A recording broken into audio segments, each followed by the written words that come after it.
Shalom dan selamat pagi sahabat Rehat Gereja Toraja. Mari kita meneduhkan hati dan berdiam diri sejenak di hadapan Allah sebelum kita melakukan aktivitas hari ini, Rabu 1 Juni 2022. Mari kita berdoa. Terima kasih atas anugerah dan kasih setia Allah yang tidak berkesudahan bagi kami. Terima kasih untuk nafas dan kehidupan yang baru di pagi hari ini. Sebelum kami memulai hari ini, kami rindu bersekutu dengan Allah melalui rehat hari ini. Kiranya Allah yang memberkati kami, Roh Kudus-Mu terus menyala di hati kami, agar firman-Mu tidak hanya menyentuh logika kami, tetapi menembus sanubari kami yang terdalam, dan firman-Mu menjadi pelita dalam sulur langkah kami ke depan. Awal, pertengahan, dan akhirnya kami serahkan ke dalam tangan-Mu. Kiranya boleh jadi seturut dengan kehendak-Mu. Amin. Pembacaan kita pada pagi hari ini terambil dari Lukas 9 ayat 22 sampai ayat yang ke-27. Pemberitahuan pertama tentang penderitaan Yesus dan syarat-syarat mengikut Dia. Dan Yesus berkata, "Anak manusia harus menanggung banyak penderitaan dan ditolak oleh tua-tua, imam-imam kepala dan ahli-ahli Taurat, lalu dibunuh dan dibangkitkan pada hari ketiga." Katanya kepada mereka semua, "Setiap orang yang mau mengikut aku, ia harus menyangkal dirinya, memikul salibnya setiap hari, dan mengikut aku.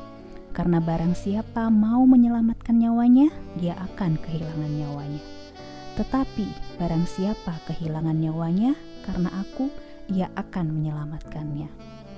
Apa gunanya seorang memeroleh seluruh dunia, tetapi ia membinasakan atau merugikan dirinya sendiri? Sebab barang siapa malu karena aku, dan karena perkataanku, anak manusia juga akan malu karena orang itu. Apabila ia datang kelak dalam kemuliaannya dan dalam kemuliaan Bapa dan malaikat-malaikat kudus, aku berkata kepadamu, sesungguhnya di antara orang yang hadir di sini, ada yang tidak akan mati sebelum melihat kerajaan Allah." Tema renungan kita pada pagi hari ini adalah setiap hari. Kealo, kealo. Setiap orang yang mau mengikut aku, ia harus menyangkal dirinya, memikul salibnya setiap hari dan mengikut aku. Status sebagai murid Yesus atau pengikut Yesus sungguh amat berat. Namun untuk itulah kita bersedia menjadi murid-Nya. Menjadi murid adalah sebuah kondisi yang hanya bisa dilalui melalui perjuangan. Perjuangan pertama adalah kesediaan untuk menyangkal diri. Kesediaan mengesampingkan identitas duniawi dan fokus pada identitas sebagai pengikut Kristus. Hal menyangkal diri memang ringan saja diucapkan, namun dalam menjalaninya sungguh amat berat. Adalah menjadi kecenderungan manusia setiap hari adalah memperkenalkan diri. Kalau nama salah disebut, kita marah. Kalau nama tidak disebut lengkap dengan gelar, kita juga akan marah. Kalau orang lupa menyebutkan nama kita di tempat acara, kita pun juga mulai bersungut-sungut. Perjuangan kedua adalah kesediaan untuk memikul salib sendiri. Kesediaan serta keberanian untuk berkata tidak terhadap keinginan pribadi. Kesediaan untuk tidak melayani nafsu pribadi. Memikul salib adalah kesiapan untuk sewaktu-waktu menjadi sasaran olokan dan ejekan. Sungguh tidak menyenangkan, namun inilah jalan untuk bisa disebut sebagai murid Kristus.